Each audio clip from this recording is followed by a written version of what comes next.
কিছু কিছু ক্ষেত্রে আমার যে কি ব্যর্থতা, আমার যে কি দীর্ঘ নিঃশ্বাস, এইটা আজকে আমার এলাকায় আপনাদেরকে একটু দেখাইতে চাই। তৃতীয়বার যদি চুরি হয় অথবা নষ্ট হয়, এই ক্ষেত্রে পুরা টাকাটাই গ্রাহকের দিতে হয়, পুরা ৮০,০০০ টাকা দিতে হবে।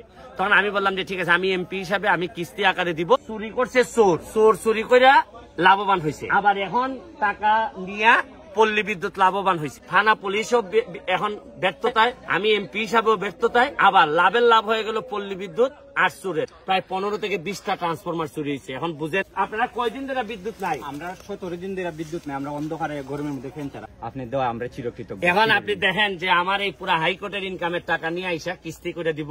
আমাদের সিস্টেমটাই এমন ভাবে রেডি করা যাতে সব সময় কষ্ট হবে নিম্ন আয়ের মানুষ, শেষ পর্যন্ত করের বোঝা টানতে হবে সাধারণ মানুষ। শুরু করিতেছি মহান আল্লাহর নামে, যিনি পরম করুণাময় এবং অত্যন্ত দয়ালু। কিছু কিছু ক্ষেত্রে আমার যে কি ব্যর্থতা, আমার যে কি দীর্ঘ নিঃশ্বাস, এইটা আজকে আমার এলাকায় আপনাদেরকে একটু দেখাইতে চাই। আমার পিছনে যে দেখতেছেন এটা একটা বৈদ্যুতিক খুঁটি, খুঁটির উপরে যেটা দেখতেছেন এটা হচ্ছে ট্রান্সফরমার। এটা হচ্ছে কি আপনার প্রথম যখন লাইন দেয়া হয় পল্লী বিদ্যুৎ থেকে, এটা ফ্রি দেয়া হয়। ফ্রি দেওয়ার পর এটা যদি কোনো কারণে নষ্ট হয় অথবা চুরি হয়, তাইলে পল্লী বিদ্যুৎ 50% টাকা দেয়, আর বাকিটা হচ্ছে কি এখানে যারা গ্রাহক আছেন এই ট্রান্সফরমারের অধীনে তাদেরকে এই টাকা পরিশোধ করতে হয়। কিন্তু দ্বিতীয়বার যদি চুরি হয় অথবা নষ্ট হয়, এই ক্ষেত্রে পুরা টাকাটাই গ্রাহকের দিতে হয়। তো এটা আমি খবর পাইলাম যে এইটার খরচ হচ্ছে গিয়ে প্রায় ৮০,০০০ টাকা।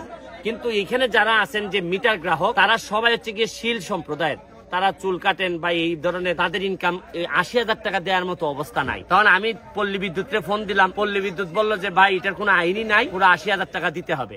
তখন আমি বললাম যে ঠিক আছে, আমি এমপি হিসাবে আমি কিস্তি আকারে দিব। তো আজকে কিস্তি আকারে ৮০,০০০ টাকা ১০,০০০ টাকা জমা দিয়ে ট্রান্সফরমার আনছি। এখন প্রতি মাসে মাসে আমাকে ১০,০০০ টাকা করে দিয়ে এদের ৮০,০০০ টাকা শেষ করতে হবে।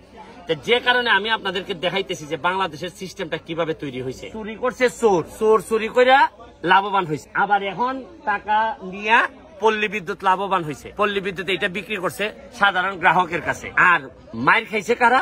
সাধারণ গ্রাহক। অথচ চোর ধরার দায়িত্ব ছিল কিন্তু থানা পুলিশের, বা ব্যবস্থা গ্রহণ করার কথা ছিল হচ্ছে থানা পুলিশের। থানা পুলিশও এখন ব্যর্থতায়, আমি এমপি হিসাবেও ব্যর্থতায়, আবার লাভের লাভ হয়ে গেল পল্লী বিদ্যুৎ আর চোরের। আমি চোরকে ধরার জন্য যা যা করার আমি এখন কাজ শুরু করছি। কিন্তু কিভাবে মানুষ বিভিন্ন এলাকায়, এই এলাকায় নাকি এই গত কিছুদিনে প্রায় ১৫ থেকে ২০টা ট্রান্সফরমার চুরি হয়েছে। এখন বুঝেন, এক তো ক্যাপাসিটি চার্জ, তার উপর আবার এখন ট্রান্সফরমারের চুরি হওয়ার জন্য চার্জ।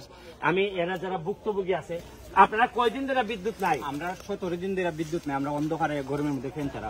আর এইটা আগেরটাও 50% দিচ্ছেন? যে আগেরটা আমরা ২৫-২৬ হাজারের মতো দিয়ে আনছিলেন। এবার তো অবস্থা খারাপ হবে। এবার এমনিতে দুর্যোগ, জিনিসপত্রের দাম বেশি, আমরা ইনকাম সোর্স কম, যার কারণে আনতে পারছি না। আপনার শরণাপন্ন হয়েছি, আপনি দেওয়া আমরা চিরকৃতজ্ঞ। এখন আপনি দেখেন যে আমার এই পুরা হাইকোর্টের ইনকামের টাকা নিয়ে আইসা কিস্তি করে দিব এই যে ট্রান্সফরমারের, কারণ ট্রান্সফরমারের জন্য কোনো বরাদ্দ সরকারি ভাবে নাই। আর আমি শুধু আপনাদের সামনে একটা জিনিস তুলে ধরলাম যে আমাদের সিস্টেমটাই এমন ভাবে রেডি করা যাতে সব সময় কষ্ট হবে নিম্ন আয়ের মানুষের, সব সময় কষ্ট হবে। এই যে বিভিন্ন ভাবে টাকা পাচার করে নিবে বড় বড় দুর্নীতিবাজরা, আর গিয়ে শেষ পর্যন্ত করের বোঝা টানতে হবে সাধারণ মানুষদের। এটা আমাদের নিয়তি হয়ে গেছে। আমি জানি না, আমার একটা বিশ্বাস এখনো আছে যে বঙ্গবন্ধুর এই সোনার বাংলায় জননেত্রী শেখ হাসিনার নেতৃত্বে একদিন না একদিন আমরা এই সাধারণ নির্যাতিত নিপীড়িত মানুষকে নিয়ে হাসির বা সুখের মুখ দেখতে পাবো। আজকের মতো বিদায় নিচ্ছি। ভালো থাকুন, সুস্থ থাকুন।